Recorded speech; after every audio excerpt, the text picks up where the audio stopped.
찰리와 초콜릿 공장. 로알드 달 지음, 지혜연 옮김, 시공주니어 출판.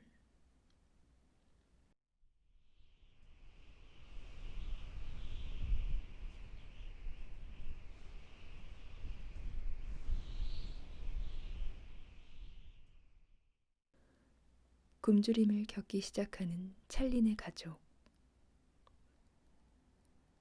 그 다음 두 주일은 눈이 내리면서 혹독한 추위가 내리몰아쳤다. 어느 날 아침 찰리가 학교에 가려고 옷을 입는 사이 갑자기 눈이 내리기 시작했다. 창가에 서 있던 찰리는 얼어붙은 듯한 잿빛 하늘에서 주먹만한 한방눈이 송이송이 날리기 시작하는 것을 보았다. 저녁 무렵에는 찰리네 작은 판잣집 주위로 120cm나 되게 눈이 쌓였다. 아빠는 현관에서 도로까지 길을 내기 위해 수북이 쌓인 눈을 삽으로 퍼서 치워야 했다. 눈이 내리고부터는 얼음같이 차가운 강풍이 그칠 줄 모르고 불어닥쳤다. 손을 대는 것마다 전부 얼음 같았다. 현관문을 나서면 모질고 매서운 바람이 찰리의 뺨을 칼로 애는 듯했다. 칼날 같은 바람은 창틀과 문틈으로 싸늘한 소리를 내며 집 안으로 몰아쳐 들어왔다. 바람을 피할 만한 곳은 없었다. 내 노인은 침대에 한데 붙어 누워 어떻게든 뼛속까지 한기가 스며들지 않게 하려고 애를 썼다. 황금빛 초대장에 대한 식구들의 열기는 식어버린 지 오래였다. 어떻게 하면 추위를 이겨낼까? 어떻게 하면 끼니를 해결할까? 이 두 가지 중대한 문제 외에는 아무 생각이 없었다. 날씨가 추워지면 이상하게 식욕이 왕성해진다. 김이 모락모락 나는 진한 고깃국이나 따끈따끈한 사과파이 같이 추위도 이기고 맛도 좋은 음식이 먹고 싶어진다. 원하는 걸 거의 다 먹을 수 있는 우리는 자신이 깨닫고 있는 것보다 훨씬 운이 좋은 사람들이다. 하지만 찢어지게 가난한 찰리네 가족은 그렇지 못했다. 찰리는 어쩔 줄을 모르게 심한 허기를 느꼈다. 생일날 받은 초콜릿과 조 할아버지가 사준 초콜릿은 조금씩 아껴 먹었는데도 바닥이 난 지 오래였고 하루 세 끼를 멀건 양배추죽으로 때웠다. 어느 날 아침부턴가 양배추죽은 점점 더 묽어졌다. 그렇게 될 수밖에 없었던 이유는 아빠가 일하던 치약 공장이 갑자기 망해서 문을 닫았기 때문이다. 다급해진 아빠는 다른 일자리를 구해보려고 했다. 하지만 운이 따라주지 않았다. 결국 단돈 몇 푼이라도 벌 수 있는 길은 거리에서 눈을 치우는 일이었다. 하지만 그렇게 벌어서는 7 식구가 먹을 양식의 4분의 1도 마련하기가 어려웠다. 집안 형편은 더욱더 말이 아니어서 아침은 겨우 빵 한 조각이 전부였고 점심도 삶은 감자 반 개가 고작일 때가 많았다. 찰리는 날마다 힘겹게 눈길을 걸어 학교를 다녔다. 그리고 어김없이 원카 씨의 공장을 지나쳤다. 찰리는 하루도 빠짐없이 공장 앞에 멈추어 서서 작은 코를 하늘 높이 치켜들고는 달콤한 초콜릿 향기를 흠씬 들이마셨다. 어떤 날은 몇 분이고 꼼짝 않고 서서는 마치 초콜릿 냄새로 허기를 채우려는 듯 숨을 깊게 들이쉬었다. 어느 몹시 추운 날 아침, 조 할아버지는 담요 위로 고개만 빠끔히 내밀고 말했다. 저 아이만은 제대로 먹여야 하는데 우리야 늙은이들이니 신경 쓸 게 뭐 있나. 하지만 찰리는 한창 자라는 아이잖아. 애가 얼마나 야위었는지 해골같이 변했다고. 조세핀 할머니도 찰리가 가엾어서 혼잣말처럼 녹두리를 늘어놓았다. 우리가 어떻게 할 수가 있어야지요.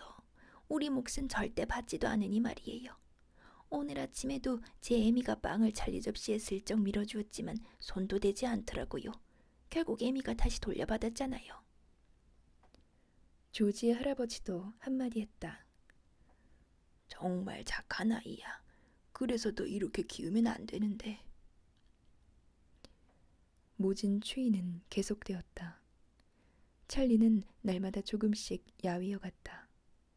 얼굴은 무서울 정도로 창백하고 볼은 움푹 패어버렸다. 뼈와 가죽만 남았다 할 만큼 말라서 이러다간 얼마나 오랫동안 버텨낼 수 있을지 의문이었다. 역경에 처한 아이들은 가끔 놀라운 지혜를 스스로 터득하는 경우가 있다. 찰리가 그런 경우였다. 찰리는 생활 습관을 조금씩 바꾸어 나갔다. 되도록 기운이 빠지지 않게 하려는 것이다. 아침에는 10분 일찍 집을 나섰다. 뛰어서 가지 않을 수 있도록. 쉬는 시간에는 다른 아이들이 운동장에서 눈싸움을 하거나 눈 위에서 나뒹굴며 노는 동안 찰리는 혼자 조용히 교실에 남아 있었다. 무엇을 하든 몸이 지치지 않게 서두르는 법 없이 항상 조심했다. 그러던 어느 날 오후였다. 그날따라 유난히 허기가 심했다. 바람을 피하려고 얼굴을 잔뜩 수그리고 집으로 돌아오던 찰리에게 문득 은빛 나는 물건이 눈에 들어왔다. 그것은 눈 쌓인 도랑에 떨어져 있었다. 찰리는 도랑으로 한두 발짝 내려서서 몸을 구부리고 자세히 살폈다. 반쯤 눈 속에 파묻혀 있었지만 찰리는 단번에 그것이 무엇인지 알아차렸다. 50펜스짜리 은화였다. 찰리는 재빨리 주위를 살펴보았다. 방금 지나간 사람이 떨어뜨렸나? 그건 아닌 듯 싶었다. 눈 속에 파묻혀 있는 걸 보면 그건 불가능한 이야기다. 대여섯 사람이 코트깃에 얼굴을 파묻고 저벅저벅 바쁘게 소리를 내며 찰리 곁을 스쳐 지나갔다.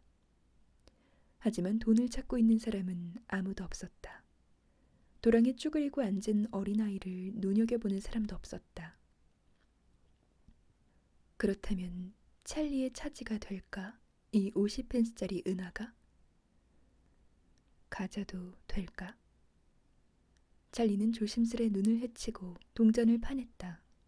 더럽고 물에 젖긴 했지만 말짱했다. 50펜스짜리 은화라. 찰리는 떨리는 손으로 은화를 꼭 거머쥐고는 뚫어지게 내려다보았다.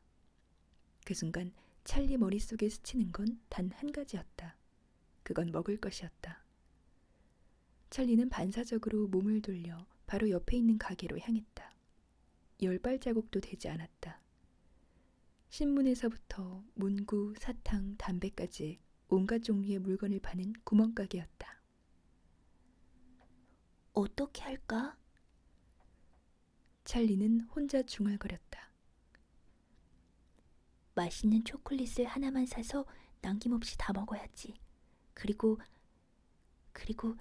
거스름돈은 엄마한테 드려야지.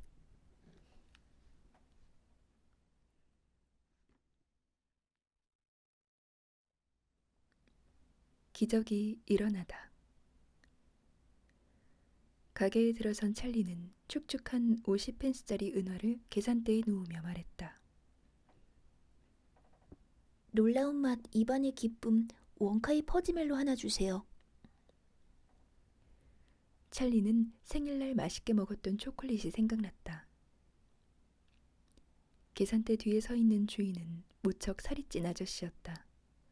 입술도 두꺼웠고 두 뺨에도 살이 퉁퉁 쪄 있었다.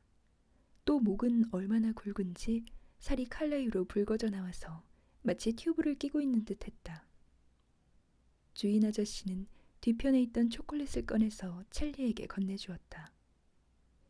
찰리는 재빨리 포장을 뜯어 한 입 덥석 깨물어 먹었다. 다시 한 입을 더 깨물었다. 또 한 입. 아, 이렇게 달콤한 초콜릿을 먹을 수 있다니. 찰리가 허겁지겁 먹는 것을 보고 주인 아저씨가 말했다. 초콜릿이 정말 먹고 싶었구나. 초콜릿이 입에 한가득 들어있던 찰리는 고개만 끄덕였다. 주인 아저씨가 거스름돈을 계산대에 내려놓으며 말했다. 천천히 먹으라.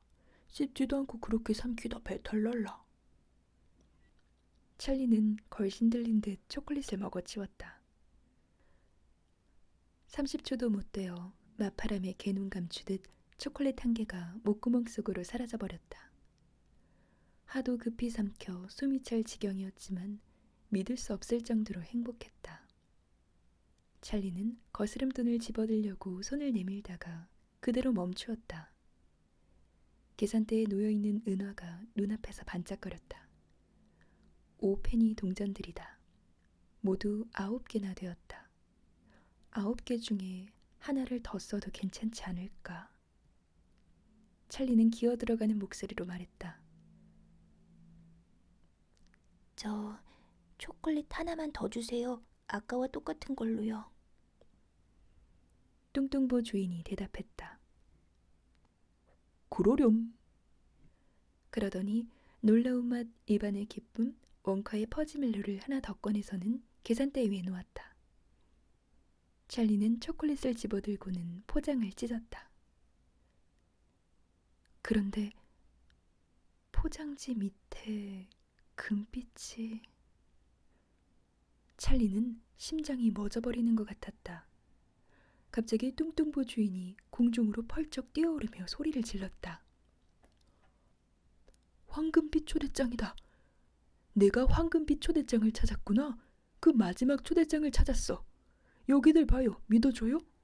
이 아이가 하나 남은 원카의 황금빛 초대장을 찾았다니까요. 여기요. 이 아이 손에 들려있잖아요. 가게 주인은 당장이라도 발작을 일으켜 쓰러질 것만 같았다. 뚱뚱보 주인은 계속 소리쳤다. 내 가게에서요. 이 아이가 바로 이 보잘것없는 내 가게에서 황금빛 초대장을 찾았다고요. 누구 가서 신문사 사람들 좀 불러와요. 그 사람들에게 알려줘야지. 조심해라 얘야. 보장을 벗기다 찢어지면 안 된다. 그게 얼마나 귀중한 물건이냐. 순식간에 20명이나 되는 사람들이 찰리를 에워쌌다. 거리를 오가던 사람들이 가게 안으로 밀려들어왔다. 모두들 황금빛 초대장과 초대장을 발견한 아이를 보고 싶어 안달이었다. 어디에 있습니까? 높이 쳐들어 봐요. 우리도 좀 봅시다. 저기 있다 저기. 아이가 손에 들고 있다고. 저기 봐요. 금색으로 반짝거리지 않소? 오락부락한 남자아이가 분하다는 표정을 지으며 툴툴거렸다.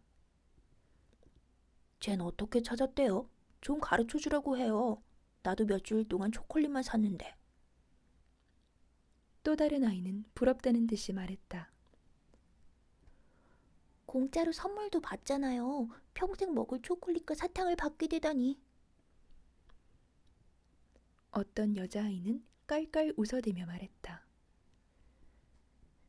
쟤한테는 꼭 필요하겠네요. 봐요. 마른 새우가 따로 없네. 찰리는 가만히 서 있었다. 황금빛 초대장을 꺼내지도 않았다. 찰리는 사람들이 서로 밀치고 왁자지껄 떠드는 동안에도 초콜릿을 두 손으로 꼭 쥔 채 꼼짝도 하지 않았다. 어지러웠다. 마치 풍선을 타고 하늘에 떠 있는 기분이었다. 발은 땅에 닿아 있는지 어쩐지도 느낌이 없었다. 목구멍 깊숙이 어디에선가 쿵쾅쿵쾅 거리는 심장 소리가 들려왔다. 그때 누군가가 가만히 찰리의 어깨에 손을 얹는 게 느껴졌다. 키가 큰 남자가 찰리를 내려다보며 물었다. 얘야, 내가 그 초대장을 삼아 50파운드를 주지. 어때? 응? 새 자전거도 줄게. 좋지? 그러자 역시 가까이 서 있던 한 여자가 버럭 소리를 질렀다. 당신 정신 나갔어요? 있잖니 나라면 말이다 200파운드도 줄 수 있는데 그거 나한테 200파운드에 팔지 않을래? 뚱뚱보 가게 주인은 모여든 사람들을 밀쳐내며 찰리의 팔을 꼭 잡고는 큰 소리로 외쳤다. 이제 그만들 해요. 이 아이를 내버려 두라고요. 저리 비켜요. 아이가 나갈 수 있게 비켜서요. 가게 주인은 찰리를 문까지 데려다 주면서 차분한 목소리로 속삭였다. 아무에게도 이 초대장을 주면 안 된다. 잃어버릴라. 어서 집으로 가거라. 집에 도착할 때까지 잠시도 쉬지 말고 뛰어라. 알겠니? 찰리는 고개를 끄덕였다. 뚱뚱부 아저씨는 잠시 숨을 돌리더니 웃음 띤 얼굴로 찰리를 쳐다보며 다시 말을 이었다. 내 느낌이긴 하다만 어쩐지 너에겐 이런 행운이 필요할 것 같구나. 너한테 황금비 초대장이 돌아가서 나도 얼마나 기쁜지 모르겠다. 행운을 빈다 얘야. 고맙습니다. 찰리는 인사를 하고 눈속을 헤치며 싱싱 달려갔다. 윌리 원카의 공장 앞을 날듯이 뛰어 지나칠 때는 손을 흔들면서 노래를 부르듯 소리쳤다. 나중에 봐요. 곧 만나자고요. 5분 후 찰리는 집에 도착했다.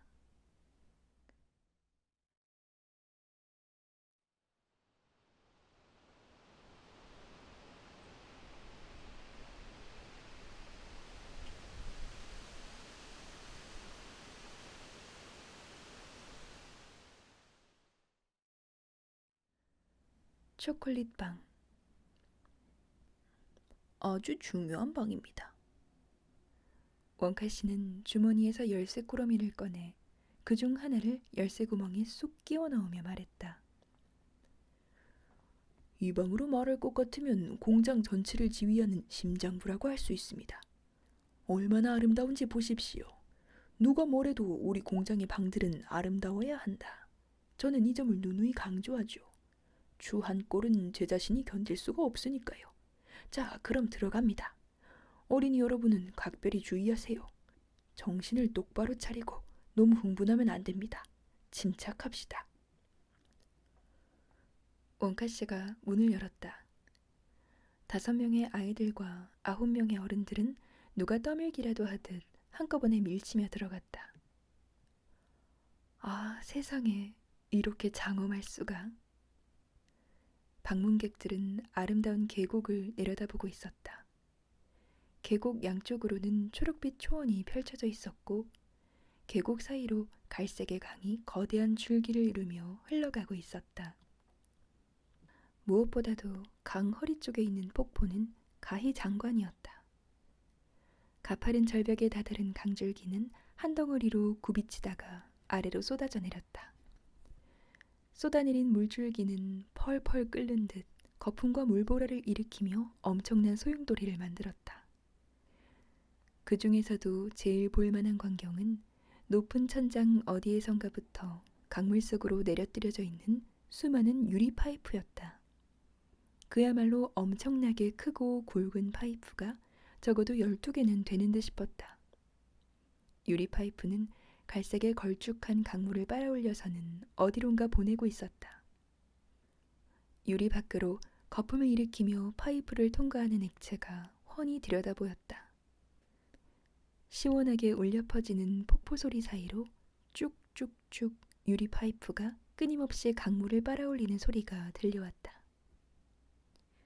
우아한 자태를 자랑하는 나무와 관목들이 기다란 강둑을 따라 늘어서 있었고 축축 늘어진 수양버들, 오리나무, 분홍과 다홍, 연자주빛꽃이 활짝 핀 철쭉 덤불에다 수천 송이도 넘는 미나리아 제비가 초원을 이루고 있었다.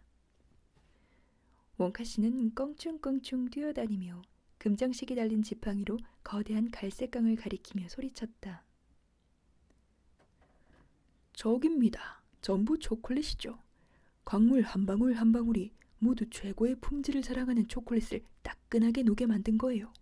그야말로 최고의 초콜릿이죠. 이 나라에 있는 욕조를 전부 채우고도 남죠. 수영장요? 물론 수영장도 채울 수 있습니다. 굉장하지 않습니까? 저 유리 파이프가 보이죠? 저 파이프들은 초콜릿을 빨아올려 다른 방으로 실어다 줍니다. 1시간에 수만 리터씩을 실어 나를 수 있습니다. 아니, 수백만 리터씩이던가요?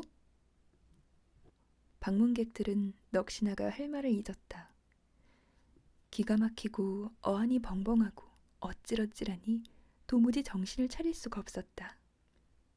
방문객들은 멍하니 우두커니 눈앞에 펼쳐진 광경을 바라다 보았다. 원카 씨의 설명이 이어졌다. 가장 중요한 것은 뭐니 해도 폭포입니다. 초콜릿을 제대로 섞어주는 역할을 하니까요. 초콜릿을 휘저어 아래로 쏟아부으면서 거품이 일게 해줍니다. 그래야만 초콜릿이 부드러워지거든요. 이 세상 어느 공장에서도 폭포를 사용해서 초콜릿을 섞는 곳은 없습니다. 하지만 제대로 하려면 이 방법밖에는 없습니다. 원카 씨는 지팡이로 나무를 가리키며 큰 소리로 물었다. 제 나무가 마음에 드십니까? 관목들은 어떻습니까? 사랑스럽지요? 아름답지 않습니까? 제가 말씀드렸죠. 전 주한 것은 못 참는다고요. 그리고 모두 그대로 먹을 수 있는 것들입니다. 종류는 다르지만 모두 맛있는 재료로 만들었답니다. 조언은 어떻습니까? 풀잎들과 미나리아 제비가 마음에 드십니까?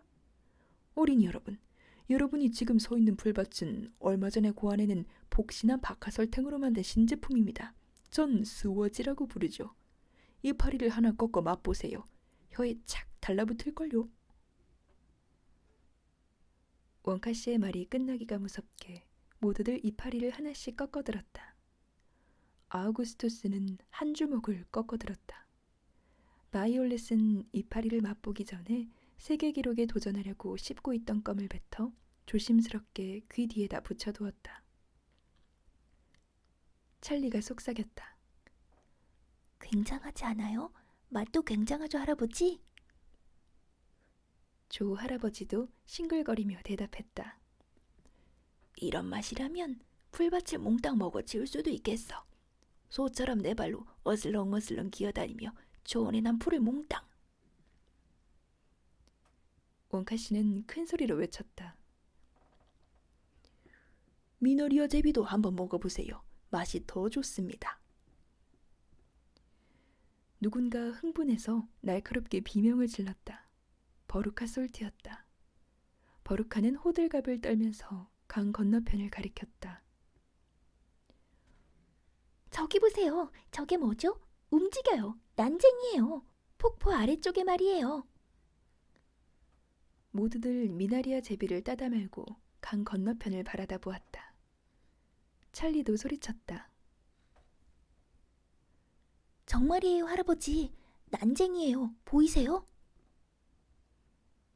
조 할아버지도 놀란 목소리로 대답했다. 그래, 찰리. 그러자 모두들 너나 할 것 없이 한마디씩 떠들어댔다. 둘이나 있어요. 둘이 넘어요. 하나, 둘, 셋, 넷, 다섯. 뭘 하고 있는 거죠? 대체 어디서 나타난 사람들일까요? 도대체 누굴까요? 아이고 어른이고 좀 더 자세히 보려고 한꺼번에 강 언저리로 달려갔다. 정말 신기해요. 내 무릎까지밖에 오지 않겠어. 머리를 우스꽝스럽게 길렀군요. 난쟁이들은 보통 크기의 인형만 했다. 난쟁이들은 하던 일을 멈추고 건너편에 서 있던 방문객들을 쳐다보았다. 그중 하나가 아이들을 가리키면서 나머지 네 친구에게 뭐라고 수군거렸다. 그러곤 다 같이 깔깔거리며 웃음을 터뜨렸다. 찰리가 말했다. 진짜 사람일 리는 없는데. 원카 씨가 말했다. 물론 진짜 사람들이란다. 움파룸파 사람들이야.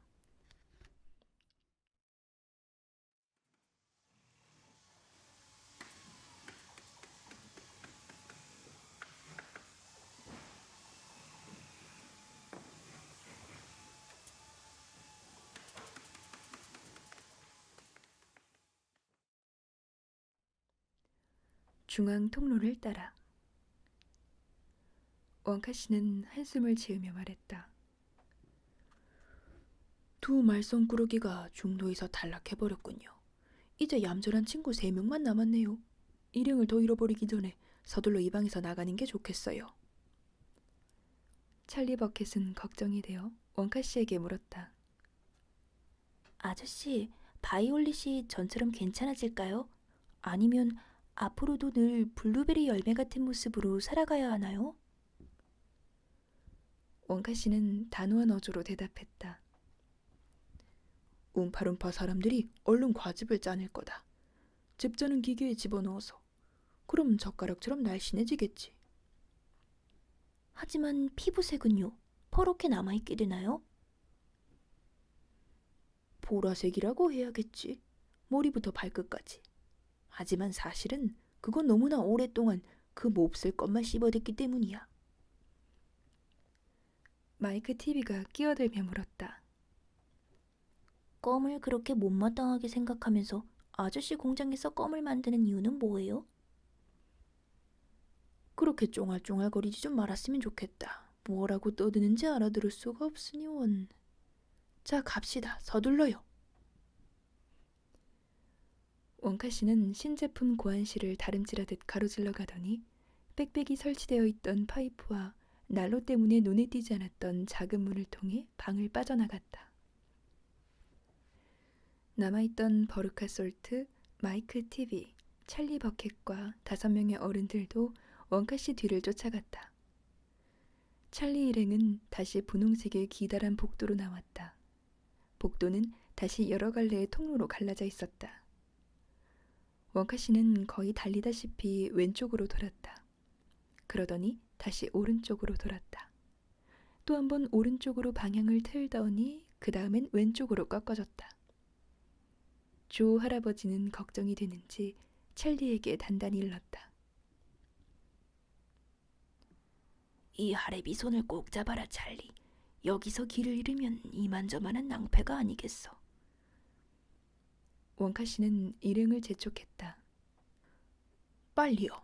이런 식으로 가면 아무것도 못 본다고요. 검은 실크 모자를 머리에 얹어 쓴 원카 씨는 끝없이 뻗어있는 분홍빛 통로를 따라 계속 달렸다. 자줏빛 연미복 꼬리가 바람에 나부끼는 깃발처럼 펄럭였다. 일행은 벽에 단 문을 하나 지나쳤다. 그러나 원카 씨는 거들떠보지도 않고 말했다.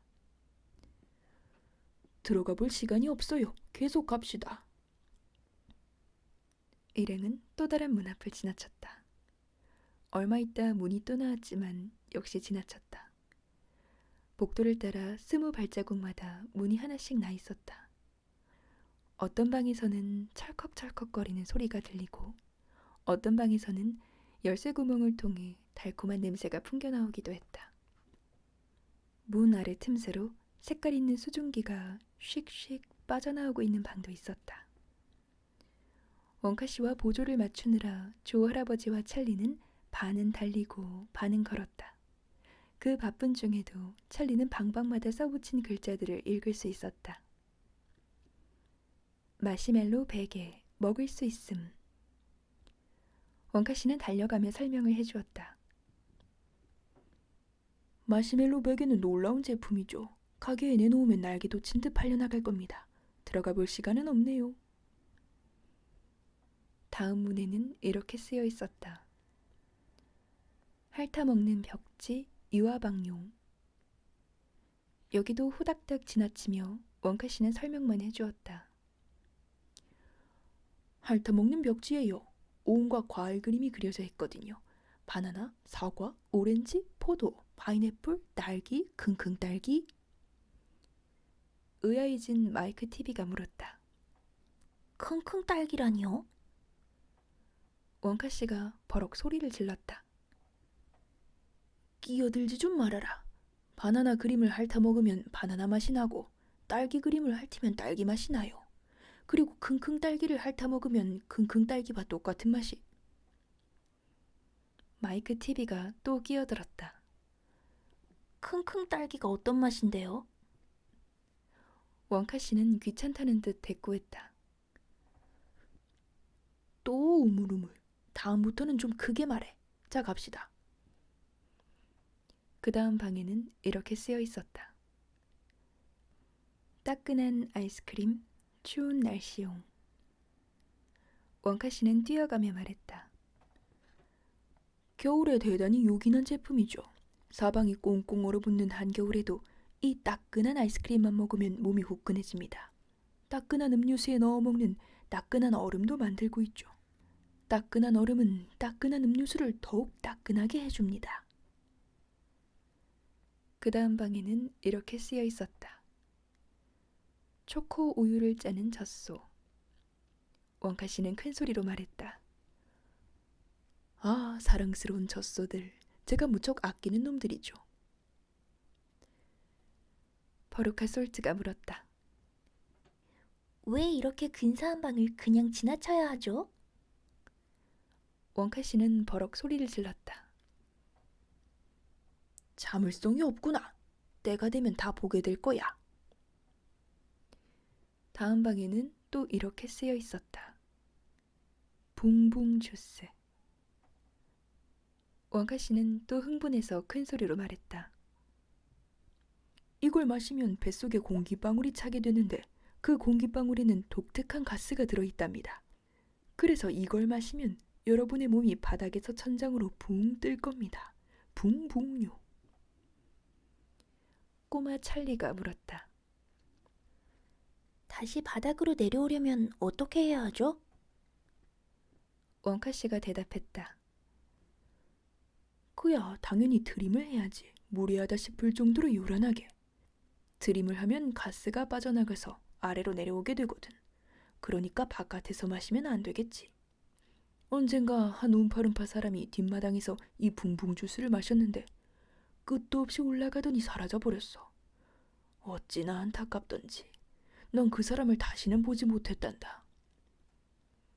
트림을 안 했군요. 그렇지. 나도 아래에서 소리를 쳤단다. 드림을 해, 이 바보야. 드림을 하라고. 그래야 땅으로 내려올 수 있어.